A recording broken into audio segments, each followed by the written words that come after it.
unless we have some in the back. We'll wrap up with this one. Hello. My name is Nigel from Middletown, Connecticut, 8-year Marine Corps veteran. And Thank you for your service, man. I appreciate that. Since you don't like mince words, neither do I.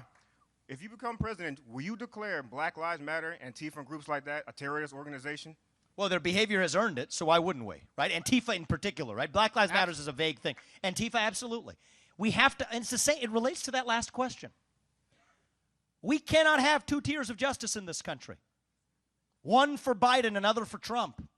One for peaceful J6 protesters, another for Antifa, burning down half this country across the country. One for people of one political persuasion, another for people of a different political persuasion. And I want to step out of the present here, right? Because that's now considered a Republican talking point. I don't aspire to be just a partisan talking point guy. Let's look at this through an American lens. Our nation has been imperfect at other points in our national history. We have had two tiers of justice before. For black Americans and white Americans. It exists. The left hits us for this back in 1870. That existed in this country, particularly in the South. We have to acknowledge that. That was wrong then. But the civil rights issue of our time today is actually about political expression.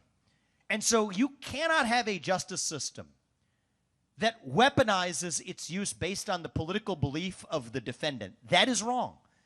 That will end on my watch. Now, we can't change the past except in one narrow case. The U.S. president can go back and pardon anybody who has been the victim of a politically motivated prosecution. Most presidents are a little scared to do this because there's political consequences. They wait till the very last day or the last week when they're in office. I say no.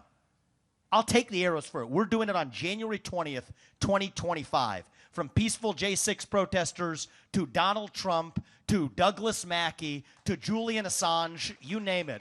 Anybody who has been a victim of a politically motivated persecution through prosecution gets the pardon, and anybody who has escaped the law and the rule of justice due to their own violent acts will have justice to ultimately face. That's a commitment I give you on my watch.